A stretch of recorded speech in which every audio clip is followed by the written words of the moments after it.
मेरी वीडियो पसंद आए तो लाइक कीजिए, सब्सक्राइब कीजिए, बेल आइकन दबाना नहीं भूलिए। रक्षाबंधन हिंदुओं का एक महान त्यौहार है जो प्रेम, भाईचारे, सहयोग और साथ साथ रक्षा की बात इस पर्व के अंतर्गत होती है। इसमें किसी जाति, धर्म, संप्रदाय का कोई भेदभाव नहीं होता है। रक्षा बंधन, रक्षा और बंधन ये दो शब्द हैं। रक्षा और बंधन यानी रक्षा भी कीजिए और बंध कर कीजिए। आप जिस व्यक्ति की रक्षा की बात कर रहे हैं यही बंधन रक्षा बंधन के नाम से प्रसिद्ध है। इसके संबंध में बहुत सारी कहानियां हैं। पहले है देव दानव युद्ध। जब 12 वर्षों तक लगातार चलता रहा तो श्रावण शुक्ल पूर्णिमा के दिन जो देवताओं के राजा इंद्र की पत्नी इंद्राणी ने कहा कि ऐसा है, मैं आपको एक रक्षा सूत्र बांध देती हूँ और मुझे उम्मीद है कि इस रक्षा सूत्र बांधने के बाद आप दानवों पर विजय प्राप्त करेंगे। ऐसा हुआ भी। सची के रक्षा बांधने के बाद इंद्र फिर युद्ध में गए और विजय प्राप्त किया। दूसरी एक कहानी है कि राजा बलि जब 110 यज्ञ पूर्ण कर रहे थे तो दानवों को विजय प्राप्त होने के, स्वर्ग का अधिकार होने का चांस था। तो देवताओं ने कहा कि अगर ऐसा होता है तो अनर्थ हो जाएगा, दानव स्वर्ग पर राज करने लगेंगे और कोई इन्हें हरा नहीं सकता। तब वे सभी भगवान विष्णु के पास गए, कहे कि महाराज ऐसा है कि इस समस्या का समाधान आप ही के पास है, आप इस समस्या का समाधान कीजिए। तो विष्णु जी ने कहा कि ठीक है, मैं ऐसा इसका उपाय करूंगा कि बलि की ये जो यज्ञ है वह पूर्ण भी हो जाए और आपकी समस्या भी दूर हो जाए। जब यज्ञ चल रहा था तो भगवान विष्णु जो है वामन अवतार लेकर बलि के पास पहुंचते हैं और कहते हैं कि बलि, मुझे 3 पग भूमि चाहिए। शुक्राचार्य मना भी करते हैं कि देखो बलि, ये कोई आम आदमी नहीं है, तुम इसे जवान नहीं दो। लेकिन बलि कहता है कि नहीं, मेरे द्वार से आज तक कोई याचक खाली नहीं गया है, तो मैं कैसे इसे वापस कर सकता हूं। एट लास्ट गुरु के मना करने के बाद, शुक्राचार्य के मना करने के बाद भी बलि भगवान विष्णु जो वामन अवतार में हैं उनको 3 पग भूमि देने की जुबान देता है, अपने जुबान में बंध जाता। तब कहता है कि ठीक है महाराज, ले लीजिए।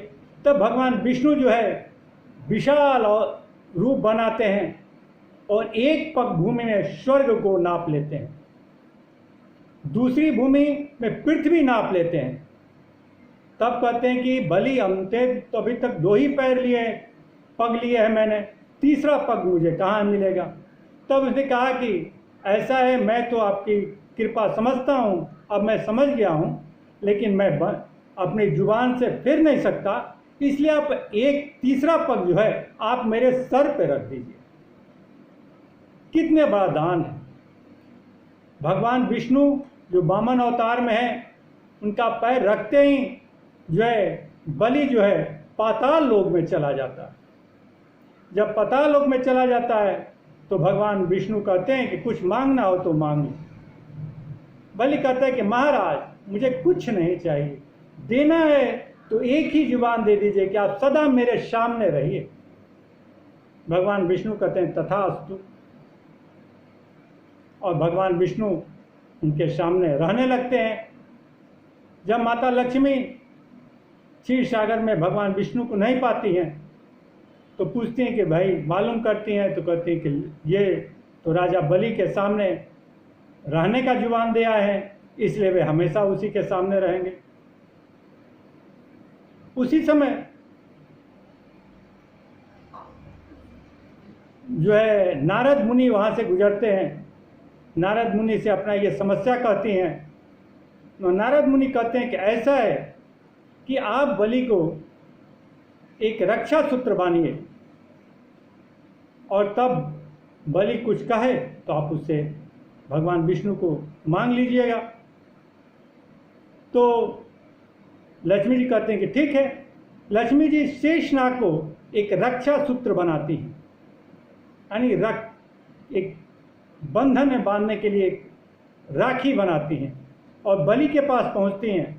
बलि से कहते हैं कि देखो बलि, मेरा कोई भाई नहीं है, मैं सोचती हूँ कि मैं तुम्हें अपना भाई बना लूँ। बलि सहर्ष स्वीकार कर लेता है और बलि अपने हाथ की कलाई पर, बलि के कलाई पर भगवान लक्ष्मी वो जो शेषनाग के रूप में जिन्होंने राखी बनाई थी उसको बांध देती हैं। तो बलि कहता है कि ठीक है माते, अब आपको कुछ मांगना है तो मांगिए। तो कहती हैं ऐसा है कि तुम हमारे और तुम्हारे आराध्य देव जो हैं और हमारे पति जो हैं विष्णु, उनको वापस कर दो। बलि कहता है कि ले जाइए, मैं आपसे बंधन में बंधा हुआ हूँ, आप ले जाइए। माता लक्ष्मी विष्णु जी को वहाँ से लेके चलिए, क्षीर सागर चली आती है। तीसरी एक और कहानी है महाभारत की। शिशुपाल जब वध करते हैं भगवान कृष्ण, उस समय सुदर्शन जब उनके हाथ से जाकर शिशुपाल का वध करके सुदर्शन जब पुनः भगवान कृष्ण के उंगली में आता है तो उंगली भगवान कृष्ण की कट जाती है। सभी देखकर इधर सोचने लगते हैं कि अब क्या किया जाए। उसी समय द्रौपदी जो है अपनी साड़ी को फाड़ती है और भगवान कृष्ण के उंगली में बांध देती है। भगवान कृष्ण बड़ी प्रसन्न होते हैं और कहते हैं कि जाओ, कभी भी तुम्हारे पर कोई समस्या आएगी तो मैं तुम्हारी रक्षा करूंगा। वहां जुबान देते हैं भगवान कृष्ण। और इस तीनों कहानी में आप पाएंगे कि कहीं भी भाई बहन की बात नहीं है। इंद्राणी यानी सची अपने पति को बांधती है, लक्ष्मी जी जो है राजा बलि को बांधती है, द्रौपदी भगवान कृष्ण को बांधती है। इसलिए रक्षाबंधन के पर्व में ये कोई जरूरी नहीं है कि आप रक्षा सूत्र अपने केवल भाई को ही बांधिए। आपकी जो भी रक्षा कर सकता है, हो सकता है कि आपका रक्षा करने वाला आपका बहन हो सकता है कि आपकी बुआ हो सकता है कि आपकी माँ हो। आप उसको रक्षा सूत्र बांधिए जिससे वह एक बंधन में बंध जाए और आपकी रक्षा करे। ऐसे कोई जरूरी नहीं है कि जब होगा तो भाई ही होगा। इसलिए आप किसी को भी रक्षा बांध सकते हैं जो आपकी रक्षा कर सके। अगर जो कोई भी व्यक्ति जो आपकी रक्षा कर सकता है उसको आप रक्षा सूत्र बांधिए और रक्षाबंधन का त्यौहार मनाइए। और इस तरह आप जब उसको रक्षा सूत्र बांधिएगा तो आपका वह रक्षा करेगा। सूत्र में कुछ नहीं है, आपका एक बंधन है, प्यार है। मेरी वीडियो पसंद आए इसे लाइक कीजिए, हमारे जी एजुकेशन चैनल को सब्सक्राइब कीजिए, बेल आइकॉन दबाना नहीं भूलिए। नमस्कार, धन्यवाद।